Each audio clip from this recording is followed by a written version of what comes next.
പള്ളിമണികൾ മുഴങ്ങുന്നുണ്ട്. ഈ പരിപാടിയുടെ ഇന്നത്തെ എപ്പിസോഡിലേക്ക് എല്ലാ പ്രേക്ഷകർക്കും ഹൃദ്യമായ സ്വാഗതം ആശംസിക്കുന്നു. നമ്മുടെ ദേവാലയങ്ങൾ അടഞ്ഞുകിടക്കുകയാണ്. നമ്മുടെ ദേവാലയങ്ങൾ മാത്രമല്ല, ഇന്ന് ലോകത്തിലുള്ള നാനാജാതി മതസ്ഥരുടെയും ദേവാലയങ്ങൾ അടഞ്ഞുകിടക്കുകയാണ്. എങ്കിലും ചില ശബ്ദങ്ങൾ നാം കേൾക്കുന്നത് നമ്മുടെ ദേവാലയങ്ങൾ അടക്കപ്പെട്ടു, വൈദികർ എവിടെ പോയി, ദൈവം എവിടെ ഒളിച്ചു എന്നൊക്കെയാണ്. അതുകൊണ്ട് തന്നെയാണ് നമ്മുടെ പുരോഹിതർ ഈ ലോക്ക്ഡൗണിൻ്റെ കാലഘട്ടങ്ങളിൽ എന്തു ചെയ്യുന്നു, ഇടവക സമൂഹമായിട്ട് അവർ എങ്ങനെ ബന്ധപ്പെടുന്നു എന്നൊക്കെ അറിയാനായിട്ട് ഒരു തിരച്ചിൽ നടത്തുന്നത്. ദൈവം തൻ്റെ സാദൃശ്യത്തിലാണ് മനുഷ്യരെ സൃഷ്ടിച്ചത്, അവൻ്റെ ഛായയിലാണ് സൃഷ്ടിച്ചിട്ടുള്ളത്. അതുകൊണ്ട് തന്നെ നാം ഓരോരുത്തരും ദൈവത്തിൻ്റെ പ്രതിരൂപങ്ങളായിട്ടാണ് ഈ ഭൂമിയിൽ ജീവിക്കുന്നത്. ഇന്നത്തെ എപ്പിസോഡിൽ നാം പരിചയപ്പെടുന്നത് ഇരിങ്ങാലക്കുട രൂപതയിലെ പുത്തൻചിറ സെയിൻറ്റ് മേരീസ് ദേവാലയത്തിൻ്റെ വികാരിയായിട്ടുള്ള ബഹുമാനപ്പെട്ട സെബാസ്റ്റ്യൻ പഞ്ഞിക്കാരനച്ഛനാണ്. അച്ഛനെ നമുക്ക് ഈ എപ്പിസോഡിലേക്ക് സ്നേഹത്തോടെ സ്വാഗതം ചെയ്യാം. പഞ്ഞിക്കാരനച്ഛ, ഈ എപ്പിസോഡിലേക്ക് അങ്ങേക്ക് സ്വാഗതം. അച്ഛ, ഈ കൊറോണ കാലം ഒരു വല്ലാത്ത അനുഭവത്തിലൂടെയാണ് അച്ഛനും നമ്മൾ ഓരോരുത്തരും കടന്നു പോകുന്നത്. ഈ കൊറോണ കാലഘട്ടത്തെ അച്ഛൻ എങ്ങനെയാണ് നോക്കിക്കാണുന്നത്? നമ്മുടെയൊക്കെ ജീവിതത്തിൽ ഒരു ആദ്യത്തെ അനുഭവമാണല്ലോ. അച്ഛൻ എങ്ങനെയാണ് ഈ കൊറോണ കാലത്തെ നോക്കിക്കാണുന്നത്? വിശുദ്ധ പൗലോസ് അപ്പോസ്തലൻ്റെ വാക്കുകളാണ് എൻ്റെ മനസ്സിലേക്ക് വരുന്നത്. അപ്പോസ്തലൻ പറയുന്നുണ്ട്, ഏതു സാഹചര്യത്തിലും ജീവിക്കാൻ ഞാൻ പഠിച്ചിട്ടുണ്ട്. സുഭിക്ഷതയിലും ദുർഭിക്ഷതയിലും, ദാരിദ്ര്യത്തിലും സമ്പന്നതയിലും എല്ലാം ജീവിക്കാൻ പഠിച്ചിട്ടുണ്ട് എന്ന് പറഞ്ഞതുപോലെ ഈ കാലഘട്ടത്തിലും, കൊറോണ കാലഘട്ടത്തിലും പൗരോഹിത്യം ജീവിക്കാൻ സാധിച്ചു എന്നത്, അതിൻ്റെ നന്മകളിലൂടെ കടന്നു പോകാൻ സാധിച്ചു. ജനം ഇല്ലാതിരുന്ന, ദേവാലയത്തിൽ ഇല്ലാതിരുന്ന സാഹചര്യങ്ങളിലും പൗരോഹിത്യത്തിൻ്റെയും വിശ്വാസത്തിൻ്റെയും നന്മകളിലൂടെ മുന്നേറാൻ സാധിച്ചു എന്നുള്ളതും ഏറെ സന്തോഷമുള്ള കാര്യമാണ്. ഒരുപാട് ദുഃഖമായിരുന്നു പള്ളിയിൽ ആളുകൾ വരണ്ട എന്ന് ഞാൻ പറഞ്ഞപ്പോൾ. ആദ്യ ദിവസം ഞാൻ അങ്ങനെ തന്നെയാണ് പള്ളിയിൽ വിളിച്ചു പറഞ്ഞത്. ഇന്നും പള്ളിയിൽ വരുന്ന നിങ്ങളോട്, മുടങ്ങാതെ പള്ളിയിൽ വരണം എന്ന് ആവശ്യപ്പെട്ടിരുന്ന നിങ്ങളോട് ഇന്ന് എനിക്കും നിങ്ങൾക്കും ഇഷ്ടമില്ലാത്തൊരു കാര്യം പറയുകയാണ്. നാളെ മുതൽ നിങ്ങൾ പള്ളിയിൽ വരരുത്. വളരെ സങ്കടത്തോടു കൂടിയാണ് ആൾക്കാരിൽ നിന്ന് ഞാനത് പറഞ്ഞത്. കാരണം എന്നും ദൈവജനത്തെ പള്ളിയിലേക്ക് കൊണ്ടുവരേണ്ട ഞാൻ വരണ്ട എന്ന് പറഞ്ഞപ്പോൾ അതൊരു വല്ലാത്തൊരു വേദനയായിരുന്നു. പക്ഷെ അത് ദൈവത്തിൻ്റെ നിയോഗമായിട്ട് തന്നെയാണ് ഞാൻ കണ്ടത്. കുരിശിൻ്റെ നിശബ്ദതയിലൂടെ ദൈവം വാചാലനായിട്ട് സംസാരിച്ചു. സത്യത്തിൽ ഈ കൊറോണ കാലഘട്ടത്തിൽ ഈ ദേവാലയത്തിൻ്റെ നിശബ്ദതയിലും ദൈവദിനത്തിൻ്റെ ഭാവത്തിലും ദൈവം വാചാലമായി സംസാരിക്കുകയായിരുന്നു. എന്നോട് മാത്രമല്ല, എൻ്റെ ദൈവജനത്തോടും എന്ന് ഞാൻ കരുതുകയാണ്. അതുകൊണ്ട് എനിക്ക് ഈ കാലഘട്ടം ഒരു പരിധിവരെ അനുഗ്രഹത്തിൻ്റെ കാലഘട്ടമായിരുന്നു. ദൈവജനം പള്ളിയിലില്ലെങ്കിലും അവർ പള്ളിയോട് ചേർന്ന് നിൽക്കുന്നതായിട്ട് എനിക്ക് അനുഭവിക്കാനും മനസ്സിലാക്കാനും സാധിച്ചു. ഒരുപാട് പേര് എന്നെ വിളിച്ച് ചോദിക്കും, അച്ഛൻ്റെ സ്വരം കേട്ട് കുറച്ച് നാളായി, അച്ഛനെ കാണണം, കേൾക്കണം, ദൈവജനം എന്നെ സ്നേഹിക്കുന്നു എന്നുള്ളത് ഞാൻ തിരിച്ചറിഞ്ഞ നിമിഷം. ഒപ്പം എനിക്ക് അവരില്ലാത്തതിൻ്റെ വല്ലാത്തൊരു നൊമ്പരവും പലപ്പോഴും ഉള്ളിൽ അനുഭവപ്പെട്ടു. രാവിലെ എന്നും കുർബാനയ്ക്ക് വരുന്നവർ, കുംസാരക്കൂട്ടിൽ ഞാൻ ഇരിക്കുമ്പോഴും വെളുപ്പിന് 5:15 ഇരിക്കുമ്പോഴും എൻ്റെ അടുത്തുനിന്ന് സ്തുതിയിൽ പോകുന്നവർ, കുശലാന്വേഷണം നടത്തുന്നവർ, കുർബാനയ്ക്ക് വളരെ സജീവമായിട്ട് നിൽക്കുന്നവർ, അവരൊക്കെ പള്ളിയിലില്ലാതെ വന്നപ്പോൾ ശരിക്കും വല്ലാത്തൊരു വേദനയായിരുന്നു, ദുഃഖമായിരുന്നു. ദൈവജനത്തെ ദേവാലയത്തിലേക്ക് വരുവാൻ ആഹ്വാനം ചെയ്യേണ്ട വൈദികൻ ഈ ഒരു കാലഘട്ടത്തിൻ്റെ പ്രത്യേകത മനസ്സിലാക്കി സഭയും ഗവൺമെൻറ്റും നൽകിയ നിർദ്ദേശങ്ങൾ പാലിച്ചുകൊണ്ട് ഇടവക സമൂഹത്തെ, ദൈവജനത്തെ ദേവാലയത്തിലേക്ക് വരണ്ട എന്ന് പറഞ്ഞപ്പോൾ അച്ഛൻ്റെ മനസ്സിൽ ഉയർന്നത് ഒരു വല്ലാത്ത വേദനയാണ്. ഇടവക സമൂഹം എത്രത്തോളം ദുഃഖത്തോടെയാണ്, അല്ലെങ്കിൽ ഏത് വിധത്തിലാണ് അവർ സ്വീകരിച്ചത് എന്നാണ് അച്ഛന് തോന്നിയിട്ടുള്ളത്? അവർക്കും അതൊരു വിഷമമായിരുന്നു. എന്ന് കരുതി അവർ പള്ളിയിൽ നിന്ന് അകന്നില്ല എന്നുള്ളതാണ് എൻ്റെ ഏറ്റവും വലിയ സന്തോഷവും ആശ്വാസവും. ദേവാലയം പൂർണ്ണമായും അടക്കപ്പെട്ടു.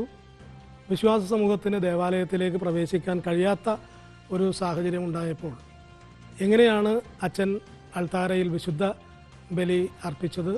അത് ജനങ്ങളിലേക്ക് ഏത് വിധത്തിലാണ് അതിൻ്റെ ഒരു പ്രാർത്ഥനാരൂപിയെ എത്തിക്കുവാനായിട്ട് കഴിഞ്ഞിട്ടുള്ളത്? ഞാൻ എന്നും ബലിയർപ്പിക്കുന്ന അതേ രീതിയിൽ തന്നെയാണ് ആ ദിവസങ്ങളിലും ബലിയർപ്പിച്ചിരുന്നത്. എൻ്റെ മുൻപിൽ എന്നും കുർബാനക്കണിയുന്ന ജനം ഉണ്ട് എന്നുള്ള വലിയൊരു ചിന്ത എൻ്റെ മനസ്സിലുണ്ടായിരുന്നു. അതുകൊണ്ട് എനിക്ക് ആളില്ല എന്നൊരു ചിന്ത ഉണ്ടായിരുന്നില്ല. അതേ തീവ്രതയോടും അതേ തീക്ഷ്ണതയോടും കൂടി തന്നെയാണ് ഞാൻ ബലിയർപ്പിച്ചുകൊണ്ടിരുന്നത്. അപ്പോൾ അവരുടെ നിയോഗങ്ങളെല്ലാം ഞാൻ പറയും. എല്ലാ കാര്യങ്ങളും സാധാരണ ഞാൻ കുർബാനയ്ക്ക് പറയുന്ന രീതിയിൽ തന്നെ എല്ലാ കാര്യങ്ങളും ഞാൻ ചെയ്യാനായിട്ട് ശ്രമിച്ചു. മാത്രമല്ല അത് അവരിലേക്ക് എത്താൻ ഞാൻ ആഗ്രഹിച്ചത്, ഞങ്ങൾ ലൈവ് സ്ട്രീമിംഗ് പരിപാടി പ്ലാൻ ചെയ്തു. കൊച്ചച്ഛൻ്റെ നേതൃത്വത്തിൽ കുറച്ച് 2-3 പേരൊക്കെ എന്നെ സഹായിക്കാൻ യുവജനങ്ങൾ കൂടി മുന്നോട്ട് വന്നു. അവരുടെ നേതൃത്വത്തിൽ ഞങ്ങളത് പ്ലാൻ ചെയ്തു. അതേ സമയത്ത് ഞങ്ങൾ വളരെ കൃത്യമായിട്ടത് ചെയ്യാൻ ശ്രമിച്ചു. പള്ളിയിൽ നടന്നിരുന്ന എല്ലാ ശുശ്രൂഷകളും, അതിപ്പോൾ മരിച്ചവരുടെ ഒപ്പീസാണെങ്കിലും അതല്ലെങ്കിൽ നൊവേനയാണെങ്കിലും വലിയ ആഴ്ചയിലെ ശുശ്രൂഷകളാണെങ്കിലും എല്ലാ ശുശ്രൂഷകളും അതിൻ്റെ പൂർണ്ണതയിൽ ദൈവജനം പള്ളിയകത്ത് ഉണ്ട് എന്നുള്ള വലിയ ചിന്തയോടുകൂടിയാണ് ഞങ്ങൾ അത് ചെയ്തുകൊണ്ടിരുന്നത്, അനുഷ്ഠിച്ചത്, ഞങ്ങൾ പരിക്രമം ചെയ്തത്. അതുകൊണ്ട് അതിൻ്റേതായ നന്മകൾ തീർച്ചയായിട്ടും ഉണ്ടായി കാണും എന്ന് തന്നെയാണ് എൻ്റെ വിശ്വാസം. അച്ഛൻ്റെ വാക്കുകളിൽ നിന്ന് നമുക്കിവിടെ കൊച്ചച്ഛനുണ്ട് എന്ന് മനസ്സിലായി. നമുക്ക് അച്ഛനെ കൂടി ഈ എപ്പിസോഡിൽ പരിചയപ്പെടുത്താം. ഈ കൊറോണ കാലം ഏറ്റവും മനോഹരം ആക്കാൻ ഇടവകയെ കൂട്ടി നിർത്താനായിട്ട് കൊച്ചച്ഛൻ്റെ നേതൃത്വത്തിൽ വ്യത്യസ്തമായ ടാസ്കുകൾ ഞങ്ങൾ ഇടവകക്കാർക്ക് നൽകുകയുണ്ടായി. അച്ഛൻ്റെ പേരെന്ന് പറയാമോ? എൻ്റെ പേര് ഫാദർ ഫെമിൻ ചിറ്റിലപ്പള്ളി പഴലിപ്പറമ്പിൽ. അച്ഛാ, എപ്പിസോഡിലേക്ക് സ്വാഗതം. Thank you. ഇവിടെ സഹവികാരിയായി വന്നതിന് ശേഷമുള്ള ഇടവകയുമായിട്ടുള്ള ഒരു ബന്ധവും ഈ കൊറോണ കാലത്തിൻ്റെ അനുഭവമൊക്കെ എങ്ങനെയാണ് അച്ഛാ? ഞാനിവിടെ ജനുവരി മാസം അവസാനത്തോടു കൂടിയാണ് സഹവികാരിയായിട്ട് വികാരിച്ചൻ്റെ ഒപ്പം എത്തിച്ചേർന്നത്. അപ്പോൾ അതിനുശേഷം ഒരു 2 മാസം കഴിഞ്ഞപ്പോഴത്തേക്കും ഈ ഒരു കൊറോണ കാലഘട്ടം ആരംഭിച്ചു. ലോക്ക്ഡൗണിലായി പുറത്തേക്ക് ഇറങ്ങാൻ പറ്റാത്തൊരു അവസ്ഥയായിരുന്നു. അതുപോലെ തന്നെ ദിവ്യബലികൾ പൊതുവിൽ ജനങ്ങൾ ഒരുമിച്ചുള്ള ദിവ്യബലി ഇല്ലാത്തൊരവസ്ഥ വന്നു. അപ്പോൾ ഞങ്ങളതിന് പകരമായിട്ട് കണ്ടെത്തി ഇടവ സമൂഹത്തെ വിശ്വാസത്തിൽ ഉറപ്പിച്ച് നിർത്തുവാൻ വേണ്ടി, അല്ലെങ്കിൽ ആ ഒരു ചൈതന്യത്തിൽ നിർത്താൻ വേണ്ടി ഞങ്ങൾ കണ്ടെത്തിയ വഴി എന്ന് പറഞ്ഞത് എല്ലാ ദിവസവും കൊച്ചു പരിപാടികൾ, കൊച്ചു പ്രോഗ്രാമുകളൊക്കെ അറേഞ്ച് ചെയ്തുകൊണ്ട് വാട്സാപ്പിലൂടെയോ അല്ലെങ്കിൽ സാമൂഹ്യ മാധ്യമങ്ങളിലൂടെയോ അത് കുട്ടികൾക്ക് കൊടുക്കുകയും അവർ അതിന് ഉത്തരങ്ങൾ നൽകുകയും ചെയ്യുന്ന രീതിയിലായിരുന്നു. എക്സാമ്പിളായിട്ട് പറയുകയാണെങ്കിൽ ഒരു മരത്തൈ പുറത്ത് നടുന്ന ഒരു കാര്യം, ഒരു ടാസ്ക് പോലെ അത് കൊടുക്കുന്നു. സ്പെരാൻസ എന്നാണ് ഇതിനെ പേരിട്ടിരുന്നത്. അപ്പോൾ പുറത്ത് ഒരു മരത്തൈ നടുന്നത് ഒരു മത്സരമായിട്ട് നൽകുന്നു. അപ്പോൾ അത് ഒരു 100-ൽ കൂടുതലോളം പേര് വെച്ച് അത് അനുദിനം പങ്കെടുത്തിരുന്നു. അപ്പോൾ അവർ മരം നടുന്ന ഒരു വീഡിയോ എടുത്ത് തിരിച്ചയക്കും.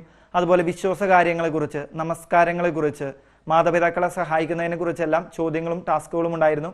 അപ്പോൾ നല്ലൊരു പങ്കാളിത്തത്തോടു കൂടെ തന്നെ ഇടവകാംഗങ്ങൾ അതിൽ പങ്കുചേരുകയും ചെയ്തിരുന്നു. ദൈവത്തോടും പ്രകൃതിയോടും അടുക്കുന്നതിനുള്ള വലിയൊരു ബോധ്യമാണ് നമുക്ക് ദേവാലയത്തിൽ നിന്നും ഇടവക സമൂഹങ്ങളിലേക്ക് എത്തിക്കാൻ കഴിഞ്ഞത്. അതെ, തീർച്ചയായും. നമ്മുടെ ഇടവകയിൽ ദൈവത്തോട് അഭിമുഖമായിട്ട് നിന്നുകൊണ്ട് വിശുദ്ധ കുർബാന അർപ്പിക്കുന്നു. അപ്പോൾ അതിൽ നിന്ന് മാറിയപ്പോൾ അവരുടെ കുടുംബങ്ങളിൽ തന്നെ ആ ഒരു ദൈവ ചൈതന്യത്തിലേക്ക് വളരാൻ വേണ്ടി സാധിക്കുന്ന അവസ്ഥയിലുള്ള ടാസ്കുകളാണ് ഞങ്ങൾ പരമാവധി നൽകാൻ വേണ്ടി പരിശ്രമിച്ചത്. ആ വിശ്വാസ കാര്യങ്ങളുമായിട്ടും അതുപോലെ തന്നെ കുടുംബത്തോട് ചേർന്ന് നിൽക്കുവാനും പ്രകൃതിയോട് ചേർന്ന് നിന്ന് പ്രവർത്തിക്കാനുമുള്ള അവസരമാണ് ഇതിലൂടെ നൽകിയത്. പുരോഹിതൻ എന്ന നിലയ്ക്ക് ദൈവത്തോട്, ഇടവക സമൂഹത്തോട് ഒക്കെ പ്രാർത്ഥനയിൽ വളരെ അടുത്ത് നിൽക്കുന്ന ആൾ തന്നെയാണ് വൈദികൻ. എങ്കിലും പൗരോഹിത്യ ജീവിതം ആരംഭിച്ചതിന് ശേഷം ഈ കൊറോണ കാലം ദൈവത്തോട് ആത്മാവിൽ അടുത്ത് നിൽക്കുവാൻ, ഏകാന്തതയിൽ ചേർന്ന് നിൽക്കുവാൻ എത്രത്തോളം സഹായിച്ചിട്ടുണ്ട്? നമുക്ക് വ്യക്തിപരമായിട്ട് ഈശോയുടെ അടുത്തിരിക്കാൻ വേണ്ടി, അല്ലെങ്കിൽ ഒറ്റയ്ക്ക് ദേവാലയത്തിൽ ആയിരിക്കാൻ വേണ്ടി കുറച്ച് സമയം കിട്ടി എന്നുള്ളതാണ്. നമുക്കത് ഒരു പ്രാർത്ഥനയുടെ ഒരു കാലഘട്ടമാക്കി മാറ്റുവാൻ വേണ്ടി ഇതിന് സാധിച്ചു. ദേവാലയങ്ങളിൽ ആളുകൾ എത്താതിരുന്നപ്പോൾ ഞങ്ങൾക്ക് ദേവാലയങ്ങളിൽ സമയം ചെലവഴിക്കുവാനും ഈശോയോട് കൂടുതലായിട്ട് ഇടവക സമൂഹത്തിന് വേണ്ടി പ്രാർത്ഥിക്കുവാനും സമയം ലഭിച്ചിരുന്നു. അത് വളരെ ഉപകാരപ്രദമായിട്ട് തോന്നി. ഇടവകയെ സമർപ്പിച്ച് പ്രാർത്ഥിക്കുവാനും ഞങ്ങൾ സമയം കണ്ടെത്തി. ഇടവക സമൂഹത്തെ ഈ ടാസ്കുകളിലൂടെയും മറ്റും എത്രത്തോളം അടുത്ത് ദൈവത്തോട് ചേർത്ത് നിർത്താനായിട്ട് കഴിഞ്ഞിട്ടുണ്ട് എന്നാണ് അച്ഛന് തോന്നുന്നത്? മറ്റൊരു പ്രത്യേക കാര്യം എനിക്ക് എടുത്തു ചോദിക്കാനുള്ളത്, നമ്മുടെ ഇടവകയിലെ കുട്ടികളെ കുറിച്ചിട്ടാണ്. കുട്ടികളെ സംബന്ധിച്ചിടത്തോളം പുറത്ത് ഓടിച്ചാടി നടക്കേണ്ട അവരുടെ വിദ്യാഭ്യാസ കാര്യങ്ങളുമായി ബന്ധപ്പെടേണ്ട ഒരു സമയത്ത് ഏറ്റവും ബുദ്ധിമുട്ടേറിയ ഒരു കാര്യമാണ് അവരെ സംബന്ധിച്ചിടത്തോളം അടങ്ങിയിരിക്കുക എന്നുള്ളത്. സാമൂഹ്യ സോഷ്യൽ മീഡിയകളിലുമൊക്കെ അധികം സമയം കുട്ടികൾക്ക് ചെലവഴിക്കാനായിട്ട് കിട്ടൂല, കാരണം മാതാപിതാക്കളുടെ ഒരു ഇടപെടലും മറ്റു കാര്യങ്ങളും ഒക്കെ ഉണ്ടാവും. അപ്പോൾ ഈ ഒതുങ്ങി തങ്ങളുടെ എല്ലാം അടിയറവ് വെച്ച് എന്നതുപോലെ വീടുകളിലായിരിക്കുന്ന നമ്മുടെ യുവതലമുറയെ, കൗമാരക്കാരെ, കൊച്ചു കുട്ടികളെ ഒക്കെ ഈ ഒരു ചുരുങ്ങിയ കാലഘട്ടത്തിൽ എത്രത്തോളം ശ്രദ്ധിക്കാൻ കഴിഞ്ഞിട്ടുണ്ട്? അച്ഛനെ ഏതായാലും ഇടവകയിൽ അധിക കാലത്തെ പരിചയമില്ല എന്ന അച്ഛൻ്റെ വാക്കുകളിൽ നിന്ന് മനസ്സിലായി. എങ്കിലും ഈ ചുരുങ്ങിയ കാലത്തെ ഈ അടുപ്പത്തിൽ നിന്ന് നമ്മുടെ കുട്ടികളെ ഈ ടാസ്കുകളിലൂടെയും മറ്റും എത്രത്തോളം ദൈവത്തോട് ചേർക്കുവാൻ, ഈ പ്രകൃതിയുമായി ചേർക്കുവാനായിട്ട് കഴിഞ്ഞിട്ടുണ്ട്? നല്ലൊരു പങ്കാളിത്തം കുട്ടികളുടെ ഇടയിൽ നിന്ന് കിട്ടിയെന്നുള്ളതുകൊണ്ട് ഞങ്ങൾക്കതിന് അത്യാവശ്യം ഈ ഒരു കാലഘട്ടത്തിൽ ഒന്ന് സാധിച്ചു എന്ന് വിശ്വസിക്കുന്നു. കാരണം ഞങ്ങൾ 2 സീസണായിട്ടാണ്, ആദ്യം ലോക്ക്ഡൗണിൻ്റെ ദിവസങ്ങൾ ആദ്യം പറഞ്ഞിരുന്നതനുസരിച്ച് ഒരു 12 ദിവസത്തോളമാണ് ഈ പ്രത്യാശ അല്ലെങ്കിൽ സ്പെരാൻസ് എന്ന പ്രോഗ്രാം നടത്തിയത്. അതിൽ ഏകദേശം ഒരു 250ഓളം കുട്ടികൾ മുഴുവനായിട്ട് പങ്കെടുത്തു. ഓരോ ദിവസവും 100ഓളം പേർ വെച്ച് പങ്കെടുത്തിരുന്നു. തുടർച്ചയായി എല്ലാ ദിവസവും പങ്കെടുത്ത ഒരു 40ഓളം കുട്ടികളുണ്ടായിരുന്നു. അപ്പോൾ എല്ലാവരിലേക്കും ഒരുവിധം 600 ഇടവ സമൂഹമുള്ള ഈ ഒരു ഇടവയിലെ ഒരുവിധം വീടുകളിലേക്ക് തന്നെ ഈ ഒരു പരിപാടിയുടെ ഗുണം എത്തിച്ചേർക്കാൻ വേണ്ടി സാധിച്ചു. ഒപ്പം കുട്ടികൾ വളരെ നല്ല രീതിയിൽ ഇതിന് സഹകരിച്ചു എന്നുള്ളതാണ് സന്തോഷമായിട്ട് തോന്നിയത്. കാരണം സ്കൂളുകളിൽ അല്ലെങ്കിൽ വെക്കേഷൻ കാലഘട്ടത്തിൽ ഓടിച്ചാടി നടന്ന് ആസ്വദിക്കുന്ന ആ ഒരു സമയത്ത് നിന്ന് ഒതുങ്ങി വീട്ടിലിരിക്കുക എന്നുള്ളത് തികച്ചും കുട്ടികൾക്ക് ബുദ്ധിമുട്ടുള്ള ഒരു കാര്യമാണ്. അപ്പോൾ അവർക്ക് ഇത് വളരെ ഒരു സന്തോഷകരമായ കാര്യമായിട്ട് തോന്നി. അപ്പോൾ ഒന്ന് ചെറിയ കൊച്ചു പരിപാടികൾ ചെയ്യാൻ വേണ്ടി, ഒന്ന് പാട്ടുപാടാൻ വേണ്ടി, ഒന്ന് പടം വരയ്ക്കാൻ വേണ്ടി, ഒരു ചെടി പുറത്ത് നടാൻ വേണ്ടി, കുറച്ച് സമയം ഒരു പ്രാർത്ഥന കാണാതെ പഠിച്ച് ചെല്ലുവാൻ വേണ്ടി, ഒരു 5-6 ചോദ്യങ്ങൾക്ക് ഉത്തരം കണ്ടെത്തി പറയാൻ വേണ്ടി, ഇതിനെല്ലാം ഇതിലൂടെ സാധിച്ചു. അപ്പോൾ അവർ ഇതേറെ താല്പര്യത്തോടെ എടുക്കുകയും ഓരോ ദിവസം അതിനുവേണ്ടി സമയം കണ്ടെത്തുകയും ഒരുപാട് സന്തോഷത്തോടുകൂടെ ഇതിൽ പങ്കുചേരുകയും ചെയ്തു. ഏതായാലും പുതിയ തലമുറയെ, നമ്മുടെ കൊച്ചു കുട്ടികളെ ഒക്കെ ദൈവാനുഭവത്തോടെ ചേർത്ത് നിർത്തുവാനായിട്ട് കഴിഞ്ഞിട്ടുണ്ടെന്ന് അച്ഛൻ്റെ വാക്കുകളിൽ നിന്ന് തിരിച്ചറിയാൻ കഴിയുന്നു.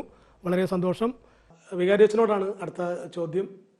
അച്ഛാ, ഈ കൊറോണയുടെ ഈ സമയത്ത് എല്ലാവരും ലോക്ക്ഡൗണിലാണ്. പുറത്തേക്ക് ഇറങ്ങാൻ ജനത്തിനും നമുക്ക് വൈദികർക്കും ഒന്നും കഴിയാത്തൊരു സാഹചര്യം. ഈ കാലഘട്ടത്തിൽ ഒരുപാട് സമയം, വിശുദ്ധ ബലിയർപ്പണം കഴിഞ്ഞിട്ടുള്ള മറ്റ് ഒരുപാട് സമയങ്ങൾ വീണ് കിട്ടിയിട്ടുണ്ടാകും. കാരണം നമുക്ക് വിവാഹങ്ങളോ മാമോദീസയോ മറ്റ് കർമാനുഷ്ഠാനങ്ങളുമായി ബന്ധപ്പെടുന്ന കാര്യങ്ങളോ ഒന്നും നടക്കാത്തൊരു കാലമാണ്. അപ്പോൾ കൂടുതൽ സമയം നമ്മുടെ ജീവിതത്തിൽ, അച്ഛൻ്റെ ജീവിതത്തിൽ കിട്ടിയിട്ടുണ്ട്. ആ സമയങ്ങളെ എങ്ങനെയാണ് ചെലവഴിച്ചിട്ടുള്ളത്?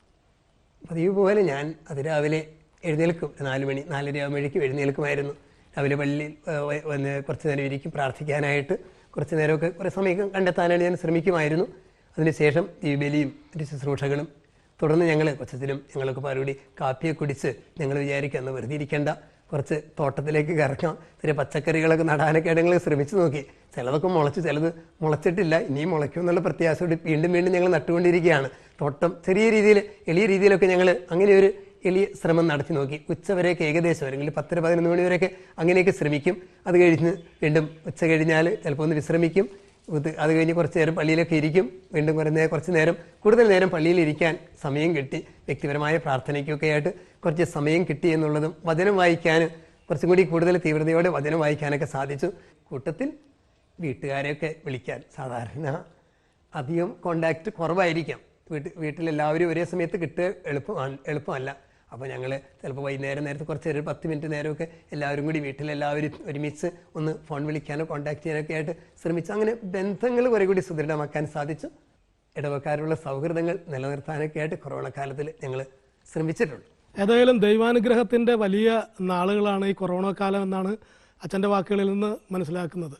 ഇടവക സമൂഹത്തിന് ദൈവത്തോട് കൂടുതൽ ചേരാനായിട്ടുള്ള പ്രത്യേക പദ്ധതികൾ നടപ്പിലാക്കി, ഇടവക കൂട്ടായ്മകൾ അവരുടെ ഭവനങ്ങളിൽ തന്നെ സജീവമാക്കുന്നതിന് വേണ്ടിയിട്ട്, അവരുടെ കുടുംബത്തിലുള്ള ഐക്യം നിലനിർത്തുന്നതിന് വേണ്ടിയിട്ട്, അവരുടെ മാനുഷിക ബന്ധങ്ങൾ കൂടുതൽ ഊഷ്മളമാക്കുവാനൊക്കെ വളരെ സഹായകരമായ രീതിയിലാണ് ഈ കാലഘട്ടം ഉപയോഗിച്ചതെന്നാണ് അച്ഛൻ്റെ വാക്കുകളിൽ നിന്ന് മനസ്സിലാവുന്നത്.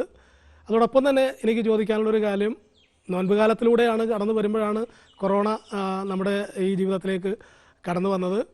ഈ നോൻപ് കാലത്തോട് ചേർന്ന് ഉള്ള വിശുദ്ധ വാര കാലഘട്ടം വളരെ പ്രത്യേകതയുള്ളൊരു കാലഘട്ടമായിരുന്നല്ലോ, പ്രത്യേകതയുള്ള നാളുകളുമായിരുന്നു. കാരണം നമ്മുടെ ദേവാലയങ്ങളിൽ ഇടവക സമൂഹമില്ല, അച്ഛൻ തനിച്ചാണ്. വിശുദ്ധവാര ശുശ്രൂഷകളൊക്കെ ഏതു വിധത്തിലായിരുന്നു വെച്ചാൽ? വിശുദ്ധവാര ശുശ്രൂഷകൾ അതിൻ്റെ പൂർണ്ണതയിൽ തന്നെ ചെയ്യാൻ സാധിച്ചു. 5 പേര് മാത്രമേ പാടുള്ളൂ എന്നുള്ള നിർദ്ദേശം ഞങ്ങൾ അക്ഷാർത്ഥത്തിൽ എടുത്തു. എല്ലാ കാര്യങ്ങളും ഓസാനയുടെ അന്ന് കുരുത്തോല വെഞ്ചരിച്ചു. പ്രദക്ഷിണം നടത്താനായിട്ട് പറ്റിയില്ലെന്ന് മാത്രമേ ഉള്ളൂ. കുരുത്തോല വെഞ്ചരിപ്പും കാര്യങ്ങളെല്ലാം വളരെ ഭംഗിയായിട്ട് തന്നെ നടത്തി. അത് കഴിഞ്ഞ് പെസക വ്യാഴാഴ്ച രാവിലെ ദിവ്യകാരുണ്യ സ്ഥാപനത്തിൻ്റെ ദിവസം, പൗരോഹിത്യ സ്ഥാപനത്തിൻ്റെ ദിവസം കാലുകഴുകൽ ശുശ്രൂഷ ഒഴിച്ച് ബാക്കി എല്ലാ ശുശ്രൂഷകളും ഏറ്റവും മനോഹരമായിട്ട് എല്ലാവരും പള്ളിയിൽ ഉണ്ടെന്നുള്ള ചിന്തയോടെ ഞങ്ങൾ 2 പേരും അതിൻ്റെ പ്രസംഗങ്ങളും എല്ലാ കാര്യങ്ങളും എല്ലാം ഭംഗിയായിട്ട് ചെയ്യാനായിട്ട് സാധിച്ചു. നമ്മൾ ഒന്നിനും ഒരു കുറവ് വരുത്തിയില്ല. അന്ന് ആരാധനയ്ക്ക് കുറേ നേരം കണ്ടെത്തി. വൈകുന്നേരം 7 മണി മുതൽ 8 മണി വരെ പൊതുവായിട്ടുള്ള ഒരു ആരാധന വെച്ചു. അത് ലൈവ് സ്ട്രീമിംഗ് ഉണ്ടായിരുന്നു. ഒരുപാട് പേര് ആരാധനയിൽ പങ്കുചേരുന്നുണ്ടായിരുന്നു. ആ സമയത്ത് ഇടവകയിലെ ആരാധനയിൽ വീട്ടിലിരുന്ന് ഭക്തിയോട് പങ്കുചേരുന്നുണ്ടായിരുന്നു. അപ്പോൾ ഇവിടെ എല്ലാ വർഷവും നടക്കുന്ന അതേപോലെ തന്നെ നടത്തി. ദുഃഖ വെള്ളിയാഴ്ച ഞങ്ങൾ കാൽവരിയൊക്കെ ശരിക്കും എല്ലാ വർഷത്തെയും പോലെ കാൽവരിയൊക്കെ ഒരുക്കി വന്ന് എല്ലാ ശുശ്രൂഷകളും നടത്തി. കുരിശ് വഹിച്ചുകൊണ്ട് പ്രദക്ഷിണത്തിന് സാധ്യതയില്ലായിരുന്നു എങ്കിൽ പോലും കുരിശിൻ്റെ ആശീർവാദവും കുരിശ് ചുംബനവും ഒക്കെ അതിൻ്റെ മുറ പോലെ എല്ലാം ഭംഗിയായിട്ട് നടത്തി. ഉച്ച കഴിഞ്ഞ് 3 മണിക്ക് ഞങ്ങൾ 5 പേര് കൂടി കുരിശിൻ്റെ വഴി ഞങ്ങൾ കുരിശ് പിടിച്ച് കുരിശിൻ്റെ വഴി അത് ലൈവ് സ്ട്രീമിംഗ് ചെയ്തു. അപ്പോൾ അതുപോലെ കരുണക്കൊന്തയും അതുപോലെ ചെയ്തു. അപ്പോൾ അതെല്ലാവരും കുറേ പേര് അതിനോട് ചേർന്ന് പ്രാർത്ഥിക്കുന്നതായിട്ട് ഞങ്ങൾക്ക് അനുഭവപ്പെട്ടു. ദുഃഖശനിയാഴ്ച, വിശുദ്ധ ശനിയാഴ്ച വെള്ളം വെഞ്ചിരിപ്പും തിരുവെഞ്ചിരിപ്പും അതുപോലെ മാമൂസ വ്രതങ്ങളുടെ നവീകരണവും എല്ലാം നടത്തി. അത് ഭവനങ്ങളിൽ അവരായിരുന്നു നടത്താനൊക്കെ ആയിട്ട് കുറേ പേരൊക്കെ ശ്രമിച്ചു എന്ന് പിന്നീട് എനിക്ക് മനസ്സിലാക്കാൻ സാധിച്ചു. ഈസ്റ്റർ രാവിലെ വിശുദ്ധ ബലി, അത് കല്ലറയൊക്കെ ഒരുക്കി ഉത്ഥാനമൊക്കെ വളരെ മനോഹരമായിട്ട് സാധാരണങ്ങൾ ചെയ്യുന്ന അതേ ഭംഗിയോടുകൂടി തന്നെ 5 പേരുള്ളൂവെങ്കിലും അത് എല്ലാം അതേപടി ചെയ്യുകയും ലൈവ് സ്ട്രീമിംഗ് നടത്തുകയും ചെയ്തു. അപ്പം അങ്ങനെ വിശുദ്ധവാരത്തിൻ്റെ തിരുക്കർമ്മങ്ങളിൽ ഒന്നിനും ഒരു കുറവുണ്ടായില്ല. പള്ളിയിൽ ആളില്ല എന്നുള്ള ചിന്ത ഞങ്ങൾക്കൊരിക്കലും ഇല്ലായിരുന്നു. പള്ളിയിൽ എൻ്റെ ദൈവജനം എന്നോടൊപ്പം ഉണ്ട്, എല്ലാവരും ലോകമെമ്പാടുമുള്ള എല്ലാ ഇടവക്കാരും ഒപ്പമുണ്ടെന്നുള്ള അതേ ഒരു ഫീലോടുകൂടി തന്നെയാണ് കാര്യങ്ങളൊക്കെ ചെയ്യാൻ സാധിച്ചത്. അതിൻ്റെ ഒരു തൃപ്തിയോടുകൂടി തന്നെയാണ് ചെയ്തത് എന്നുള്ളത് സന്തോഷത്തോട് പറയാണ്. ഈ ലോക്ക്ഡൗണിൻ്റെ ദിവസങ്ങളിലെല്ലാം നമ്മുടെ ഇടവക സമൂഹം അല്ലെങ്കിൽ ക്രൈസ്തവ വിശ്വാസ സമൂഹം മുഴുവൻ അരൂപിയിലുള്ള ദിവ്യകാരുണ്യ സ്വീകരണമായിരുന്നു. തങ്ങളുടെ പാപങ്ങൾ ദൈവത്തോട് ഏറ്റുപറഞ്ഞ് പശ്ചാത്തപിച്ച് അരൂപിയിലുള്ള ദിവ്യകാരുണ്യ സ്വീകരണമായിരുന്നു. അതുപോലെ തന്നെയാണ് അദൃശ്യമായ ഒരു സാന്നിധ്യമായിട്ട് നമ്മുടെ ഇടവക സമൂഹം ദേവാലയത്തിലുണ്ട് എന്നുള്ള ആ ഒരു ബോധ്യത്തോടുകൂടി തന്നെയാണ് അച്ഛനും വിശുദ്ധവാര തിരുക്കർമ്മങ്ങൾ നടത്തിയത് എന്ന് അച്ഛൻ്റെ വാക്കുകളിൽ നിന്ന് പൂർണ്ണമായും നമുക്ക് മനസ്സിലാക്കാൻ കഴിയുന്നു. ഈ കൊറോണ കാലം നൽകുന്ന പുതിയൊരു തിരിച്ചറിവ് എന്താണ് അച്ഛാ? ഈ കൊറോണ കാലം എന്നെ ഓർമ്മപ്പെടുത്തിയത് ഓരോ കുരിശും ഓരോ ദുഃഖവെള്ളി ഓർമ്മപ്പെടുന്ന വലിയൊരു സത്യമാണ്. മനുഷ്യൻ്റെ കണ്ടുപിടുത്തങ്ങൾക്ക് ഇത്രയേ ഉള്ളൂ. ആ കുരിശിൻ്റെ മുൻപിൽ നിൽക്കുമ്പോൾ നമുക്ക് മനസ്സിലാകും ക്രിസ്തുവിനെ കുരിശിൽ തറച്ച നിയമം അന്ന് വരെ ലോകത്തിൽ കണ്ടുണ്ടായിരുന്ന ഏറ്റവും വലിയ നിയമം പാക്സ് റൊമാന, റോമൻ നിയമമായിരുന്നു. ആ നിയമം അനുസരിച്ചാണ് യേശുവിനെ കുരിശിൽ തറച്ചത്. പക്ഷേ ആ നിയമത്തിന് തെറ്റിപ്പോയി എന്ന് നമ്മൾ തിരിച്ചറിയുന്നു. ഓരോ കുരിശും നമ്മെ ഓർമ്മപ്പെടുത്തുന്നത് മനുഷ്യൻ്റെ കണ്ടുപിടുത്തങ്ങൾക്ക് ഇത്രയേ ഉള്ളൂ. നമ്മുടെ മെഡിസിൻ, വൈദ്യശാസ്ത്രം എത്ര പുരോഗമിച്ചാലും ഒരു വൈറസ് അതിനൊക്കെ പരാജയപ്പെടുന്നു. മനുഷ്യൻ്റെ നേട്ടങ്ങൾ എല്ലാം പരിമിതികൾ ഉള്ളതാണ് എന്ന് ഓർമ്മപ്പെടുത്തുകയാണ്. ഇത് നമ്മെ ഓർമ്മപ്പെടുത്തുന്നത് തന്നെയാണ്.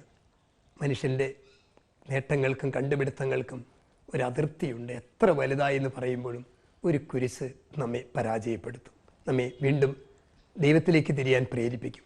രണ്ടാമത്തെ ഒരു കാര്യം, കുരിശുകളാണ് മനുഷ്യനെ ഒന്നിപ്പിക്കുന്നത്. ഈ കൊറോണ കാലം നമ്മെ ഒന്നിപ്പിച്ചു. ദുഃഖവെള്ളി മരണത്തിൻ്റെ ആ ഒരു വേദനയും നിശബ്ദതയും നമുക്ക് നൽകുമ്പോൾ അടുത്ത ദിനങ്ങളിലേക്ക് ഉയർപ്പിൻ്റെ വലിയ പ്രഭാപൂരിതമായ വിജയക്കൊടിയുമായിട്ടാണ് യേശുനാഥൻ ഉയർത്തു വരുന്നത്. അതുപോലെ ഈ കൊറോണയുടെ നാളുകളിൽ നിന്ന് ദൈവത്തോട് ചേർന്ന് നിൽക്കുന്ന, ദൈവവിശ്വാസത്തോട് കൂടുതൽ ആത്മീയ ബന്ധം പുലർത്തുന്ന ഒരു പുതിയ നാളയിലേക്കാണ് നമ്മുടെ സമൂഹം ഉയർത്തു വരുന്നത് എന്ന് തന്നെയാണോ അച്ഛൻ വ്യക്തമാക്കുന്നത്? തീർച്ചയായും. ശൂന്യമായ കല്ലറ അത് വലിയ പ്രതീക്ഷയുടെ അടയാളമാണ്. കല്ലറ ശൂന്യമായതുകൊണ്ടാണ്, അല്ലെങ്കിൽ അവൻ ഉയർത്തെഴുന്നേറ്റതുകൊണ്ടാണ് കല്ലറ ശൂന്യമായത്. ഈ കൊറോണക്കാലം ശൂന്യമായ കല്ലറയുടെ അനുഭവമായിരുന്നു. പക്ഷേ അവൻ ഉയർത്തെഴുന്നേറ്റു. ഇതിനെയും തോൽപ്പിച്ചുകൊണ്ട് നിത്യജീവനിലേക്ക് അവൻ ഉയർത്തെഴുന്നേറ്റുവെങ്കിൽ ഈ സമൂഹത്തെയും ദൈവം ഉയർത്തെഴുന്നേൽപ്പിക്കും എന്നുള്ള വലിയ പ്രത്യാശ, ഞാൻ ശുഭാപ്തി വിശ്വാസത്തെക്കാളുപരി പ്രത്യാശ അർപ്പിക്കുന്നു. ദൈവത്തിൻ്റെ ഇടപെടലിൽ വിശ്വാസമർപ്പിക്കുന്നതാണ് പ്രത്യാശ. മനുഷ്യൻ്റെ കഴിവിൽ ആശ്രയിക്കുന്നതാണ് ശുഭാപ്തി വിശ്വാസം. ഞാൻ പ്രത്യാശയുള്ള ഒരാളാണ്. അച്ഛാ, നമ്മുടെ ഇടവകയിൽ എത്ര ഇടവക കുടുംബങ്ങളാണുള്ളത്? ഞങ്ങൾക്ക് 698 കുടുംബങ്ങളാണ് നമുക്ക് ഇടവകയിലുള്ളത്. 698 ഇടവക കുടുംബങ്ങളുള്ള ദേവാലയം. ഈ ലോക്ക്ഡൗണിൻ്റെ നാളുകളിൽ ജോലിക്കും മറ്റും പോകാൻ കഴിയാതെ വലിയ ബുദ്ധിമുട്ട് അനുഭവിച്ചിട്ടുള്ള ചില കുടുംബങ്ങളും ഒക്കെ ഉണ്ടായിട്ടുണ്ടാവും. എല്ലാവരുടെ അടുത്തും നീക്കിയിരിപ്പ് ഉണ്ടാവില്ല, പെട്ടെന്ന് വന്ന ഒരു സാഹചര്യമാണ്. അത്തരം വേദന അനുഭവിക്കുന്ന ആളുകൾ, അല്ലെങ്കിൽ ഒരു നേരത്തെ ഭക്ഷണത്തിന് പ്രയാസപ്പെട്ടിട്ടുള്ള ചില ആളുകളൊക്കെ നമ്മുടെ ഇടവകകളിൽ ഉണ്ടായിട്ടുണ്ടാവും, കുടുംബങ്ങളിൽ ഉണ്ടായിട്ടുണ്ടാവും. പ്രളയകാലത്ത് നമുക്ക് ഒരുപാട് സഹായം എത്തിക്കുവാനൊക്കെ നമുക്ക് പോകാൻ കഴിയുമായിരുന്നു. പക്ഷേ എന്നാൽ ഇന്നത്തെ സാഹചര്യത്തിൽ നമുക്ക് മറ്റൊരാളുടെ അടുത്തേക്ക് പോകുവാനോ കാണുവാനോ കഴിയാത്ത ഒരു സാഹചര്യമാണ്. അത്തരം ആളുകളുടെ വേദനകളെ, പ്രയാസങ്ങളെ, അല്ലെങ്കിൽ അവരുടെ അനുഭവങ്ങളെ ഏതെങ്കിലും രീതിയിൽ തിരിച്ചറിയുവാനോ എന്തെങ്കിലും സഹായങ്ങൾ എത്തിക്കുവാനോ കഴിഞ്ഞിട്ടുണ്ടോ അച്ഛാ? തീർച്ചയായിട്ടും അങ്ങനെയുള്ള കുടുംബങ്ങളെ കണ്ടെത്താനായിട്ട് ഒരു യൂണിറ്റ്, ഞങ്ങൾ കുടുംബ യൂണിറ്റുകളിലുള്ളവരെ നമ്മൾ ചുമതലപ്പെടുത്തുകയും സോഷ്യൽ ആക്ഷൻ നേതൃത്വത്തിൽ നമ്മൾ ഒരുപാട് കുടുംബങ്ങൾക്ക് അത്യാവശ്യം സഹായങ്ങൾ നമ്മൾ നൽകുകയും ചെയ്തു. പണമായിട്ട് അത് ഭവനങ്ങളിൽ എത്തിക്കാൻ ശ്രമിച്ചു. പിന്നെ സംഘടനകളിലൂടെ സാമൂഹിക രീതികളിലൂടെ മാസ്ക് ഉണ്ടാക്കി കൊടുക്കാനോ അങ്ങനെയുള്ള കാര്യങ്ങളിലൊക്കെ സഹകരിച്ചുകൊണ്ട് മാതൃസംഘമായിട്ടും അങ്ങനെയുള്ള രീതികളിൽ, അതുപോലെ കമ്മ്യൂണിറ്റി കിച്ചന് വേണ്ടി പാടുള്ള രീതിയിലുള്ള സഹായങ്ങൾ ചെയ്തു കൊടുക്കാൻ, ഇങ്ങനെ പല രീതികളിലൂടെ നമ്മൾ സഹായങ്ങൾ എത്തിച്ചിട്ടുണ്ട്. ഇടവകയിൽ ദുഃഖം അനുഭവിക്കുന്ന, ദുരിതം അനുഭവിക്കുന്ന കുറേ കുടുംബങ്ങൾക്ക്, ഒരു 19ഓളം കുടുംബങ്ങൾക്ക് നമ്മൾ സഹായം നേരിട്ട് എത്തിച്ചു കൊടുക്കുകയുണ്ടായി എന്നുള്ളതും സ്നേഹത്തോടെ, നന്ദിയോടെ അനുസ്മരിക്കുകയാണ്. ഏതായാലും കൊറോണയുടെ ഈ നാളുകളിൽ പല ഭാഗങ്ങളിൽ നിന്ന് നമ്മളൊക്കെ കേട്ട ഒരു കാര്യമാണ്, നമ്മുടെ പള്ളികളൊക്കെ അടഞ്ഞുപോയി, നമ്മുടെ ദൈവം എവിടെയോ പോയി, എന്തുകൊണ്ട് ദൈവത്തിന് ഈ കൊറോണയെ പിടിച്ചു നിർത്താൻ കഴിയുന്നില്ല എന്നൊക്കെ ചില ശബ്ദങ്ങൾ ഉയർന്നിരുന്നു. കൊറോണ കാലം ദുഃഖത്തിൻ്റെയും വേദനയുടെയും പ്രയാസങ്ങളുടെയും ഒക്കെ വലിയ കാലമായിട്ടാണ് ലോകരാജ്യങ്ങളിൽ തന്നെ ഇന്നും നിലനിൽക്കുന്നത്. എങ്കിലും അത് ദൈവത്തോട് അടുക്കുവാനായിട്ട് ദൈവം ഒരുക്കിയ ഒരു സമയമാണ് എന്ന് അച്ഛന് തോന്നിയിട്ടുണ്ടോ? തീർച്ചയായിട്ടും ദൈവത്തിൻ്റെ എല്ലാ ഇടപെടലുകളും പരിപാലനയുടെ അനുഭവങ്ങളായിട്ടാണ് ഞാൻ മനസ്സിലാക്കുന്നത്. പരിപാലന എന്ന് പറഞ്ഞാൽ രോഗത്തിൽ നിന്ന് സംരക്ഷിക്കുന്നത് മാത്രമല്ല പരിപാലന, നമ്മെ ലക്ഷ്യത്തിലെത്തിക്കാനുള്ള ദൈവത്തിൻ്റെ സ്നേഹപൂർവകമായ ഇടപെടലാണ് പരിപാലനം. അതുകൊണ്ട് ഈ രോഗവും, ഈ പകർച്ചവ്യാധിയും, മരണവും, പരാജയങ്ങളും, കഷ്ടപ്പാടുകളും ഒക്കെ മനുഷ്യകുലത്തെ ലക്ഷ്യത്തിലെത്തിക്കാനുള്ള ദൈവത്തിൻ്റെ സ്നേഹപൂർവകമായ ഇടപെടലാണ്. കൊറോണ കാലം ദൈവത്തോട് ചേർന്ന് നിൽക്കുവാനുള്ള വലിയൊരു അനുഭവത്തിൻ്റെ നാളുകളായിട്ടാണ് അച്ഛൻ്റെ വാക്കുകളിൽ നിന്ന് എനിക്ക് തിരിച്ചറിയാൻ കഴിഞ്ഞിട്ടുള്ളത്. വരും നാളുകൾ നമ്മുടെ സമൂഹം, ലോകമെമ്പാടുമുള്ള നാനാജാതി മതസ്ഥരായിട്ടുള്ള ആളുകൾ, ക്രൈസ്തവരുടെ കാര്യം മാത്രമല്ല, കൂടുതൽ ദൈവത്തോട് ചേരുവാൻ കഴിയട്ടെ. തമ്മിൽ മനുഷ്യരെ തിരിച്ചറിയുവാനും ഓരോ മനുഷ്യനിലുമാണ് ദൈവം കുടികൊള്ളുന്നത് എന്ന് തിരിച്ചറിയുവാനും നമുക്ക് കഴിയുമ്പോഴാണ് മറ്റുള്ളവരോട് ഏറ്റവും നന്നായി സ്നേഹത്തോടെ നമുക്ക് ഇടപെടാൻ കഴിയുന്നത്. പള്ളിമണികൾ മുഴങ്ങുന്നുണ്ട് എന്ന് ഈ പരിപാടിയിൽ ഇരിങ്ങാലക്കുട രൂപതയിലെ പുത്തഞ്ചിറ ഇടവക ദേവാലയത്തിൻ്റെ വിശേഷങ്ങളും വൈദികരായ നിങ്ങളുടെ ഈ കാലഘട്ടത്തിലെ പ്രത്യേകതകളും ദൈവത്തോട് കൂടുതൽ അടുത്തു നിൽക്കാൻ കാണിച്ച ആ ഒരു മനോഭാവത്തെയും ഒക്കെ പറയാൻ കഴിഞ്ഞതിൽ വലിയ സന്തോഷമുണ്ട്. ബഹുമാനപ്പെട്ട പഞ്ഞിക്കാരൻ അച്ഛനും ഫെമിൻ ചുറ്റൽപ്പള്ളി അച്ഛനും ഗുഡ്നസ് TV-യുടെ പള്ളിമണികൾ മുഴങ്ങുന്നുണ്ട് എന്ന ഈ പരിപാടിയുടെ സ്നേഹവും നന്ദിയും കടപ്പാടും വളരെ സ്നേഹത്തോടെ അറിയിക്കുന്നു. രണ്ടുപേർക്കും നന്ദി. ദൈവാനുഭവത്തിൻ്റെ പുതിയ തിരിച്ചറിവുകളിലേക്കാണ് ഓരോ വൈദികൻ്റെയും വാക്കുകൾ നമ്മെ കൊണ്ടെത്തിക്കുന്നത്. പള്ളിമണികൾ അന്തരീക്ഷത്തിൻ്റെ വിഹായസിൽ മുഴങ്ങുമ്പോൾ മാത്രമല്ല, ആ മുഴങ്ങിയ ശബ്ദത്തിൻ്റെ പ്രതിധ്വനികൾ ആകാശവീതികളിൽ നിന്ന് നമ്മുടെ കർണപുരങ്ങളിലേക്ക് സ്വീകരിക്കുമ്പോൾ അത് ഹൃദയത്തിൽ ദൈവത്തിൻ്റെ ശബ്ദമായി മുഴങ്ങുന്നത് നമുക്ക് തിരിച്ചറിയാൻ കഴിയും. പള്ളിമണികൾ മുഴങ്ങുന്നുണ്ട്. നാളെ മറ്റൊരു വൈദികനുമായി മറ്റൊരു ദേവാലയത്തിൻ്റെ ഇടവക സമൂഹത്തിൻ്റെ കാഴ്ചകളുമായി നമുക്ക് വീണ്ടും കണ്ടുമുട്ടാം. അതുവരെ എല്ലാ പ്രേക്ഷകർക്കും പ്രാർത്ഥനയോടെ നമസ്കാരം.